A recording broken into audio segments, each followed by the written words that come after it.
Hi everyone, my name is Vanessa van Dijk, and in today's video I want to explain why potassium supplements are not the same as potassium-rich whole foods and why supplements cannot solve the issue by themselves. Now this came up recently under my dried fruit video. Lana basically said that potassium supplements do not break her out, but dairy, eggs, nuts and concentrated sugars do. And I want to explain why this is different and why it is a good example of why you do not solve the problem like that. Because a potassium supplement is usually a controlled dose that enters the same routine again and again. A potassium-rich whole food, on the other hand, enters with the whole meal around it. So the issue is the imbalance that gets revealed when that food enters the diet, especially when the baseline diet is already sodium heavy. This is why potassium supplements do not solve the problem. They can make one part of the pattern more controlled, while the food environment that created the imbalance stays the same. And this is exactly what happens in the general modern food environment, where almost all of us are living in a sodium-heavy baseline, while potassium-rich whole foods are missing, avoided, or feared because of calories, carbs, or sugar. And that is the irony, because the foods people fear are often the foods that would help bring the balance back. And this is also where I think the comparison with potassium supplements becomes misleading. A potassium supplement enters the body as a controlled routine. It is usually the same amount, often around the same time, and often taken without changing the rest of the diet. So the supplement can be added on top of the same food environment.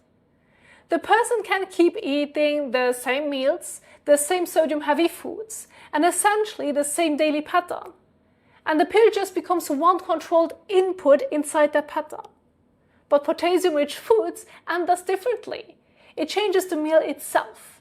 When you drink milk, eat nuts, eat a dried fruit, or have something sweet that also comes with potassium, water, dairy, fat, sodium, or the rest of the meal, the whole context changes. The supplement keeps one part controlled, while the food changes the structure of the meal. The body adjusts to that repeated input. So after a while, the supplement becomes part of the new baseline. But whole food works differently, because it changes all the time. Whole food enters in a much less controlled way.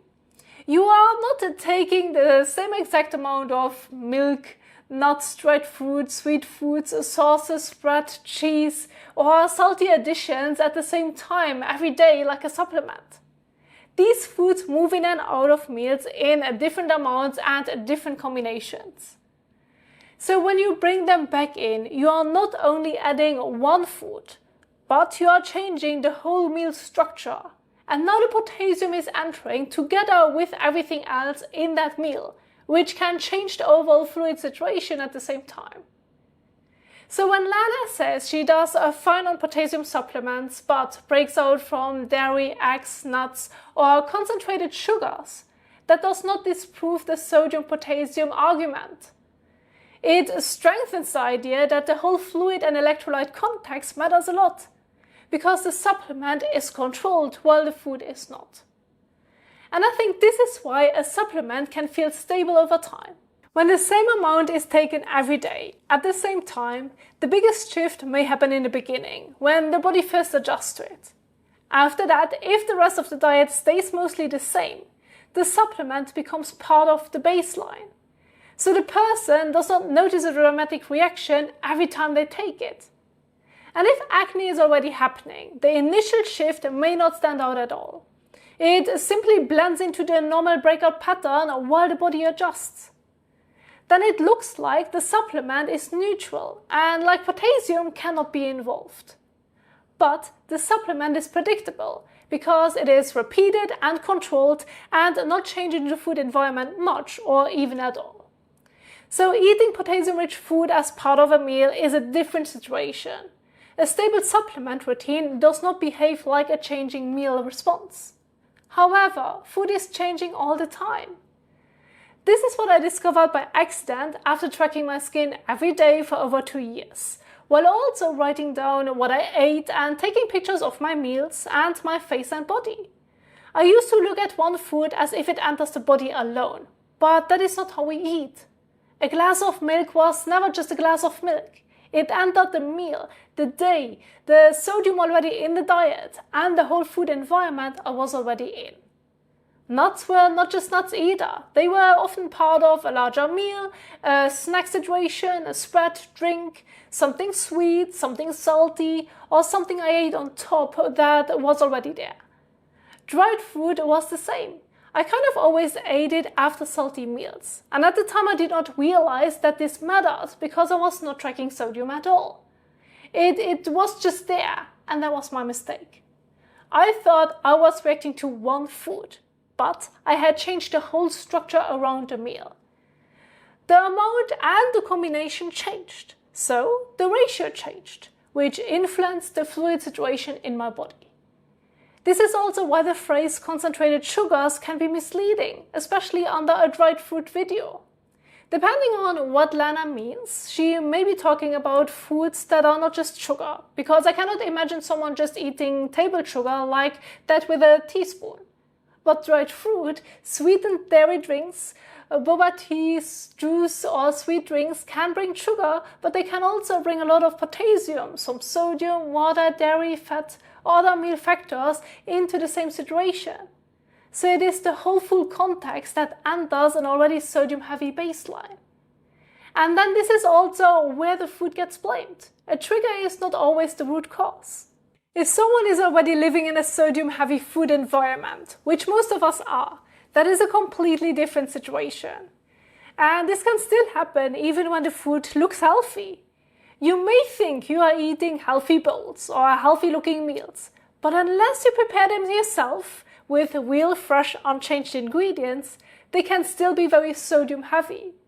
Because now you have bread, cheese, daily meats, broths, soups, sauces, dressings, prepared salads, restaurant meals, packaged foods, and all the small salty additions that look completely normal now. So the person starts from a salty baseline. Then they take a potassium supplement. Because the supplement is controlled, the body adjusts to it. The supplement becomes part of the routine, but the salty baseline is still there. The food environment has not changed. And now the person stops the supplement or keeps the supplement the same but changes the food. They start drinking milk again, they eat nuts again, they bring dried fruits back in, they have something that they call concentrated sugar, but that food is also changing potassium, water, sodium, dairy, or the whole meal context at the same time. Now the ratio changes again. The body was already sitting in a sodium-heavy baseline, so that shift can show up as a breakout.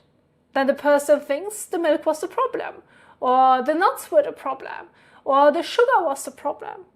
They leave the food out again, and the breakout comes down because the body goes back to the baseline it was used to before. But the issue was not solved.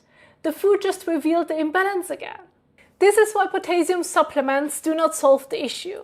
A potassium supplement can make the pattern feel more stable because it gives the body the same controlled input again and again. But the real baseline is created by the food environment. When the daily diet is still built around sodium-heavy modern foods, the body is still living in that same background every day. The supplement makes one part more predictable, while the diet keeps creating the same sodium-heavy situation. So when milk, dried fruit, nuts or something sweet comes back in, the body responds to that food inside that baseline that already exists. The food creates the shift that makes the imbalance visible again. Then it looks like the food itself was the problem. But the background the food entered is what matters. So the long-term solution is changing that background. That means reducing the sodium that keeps coming in from normal modern foods and bringing potassium-rich whole foods back in a steady, normal way. Once that becomes the new baseline, the body is no longer relying on a controlled potassium dose while the rest of the food environment stays the same. The balance comes from the diet itself. That is the real point. The modern food environment creates the wrong baseline. The solution is rebuilding the baseline with less sodium and more real potassium-rich whole foods.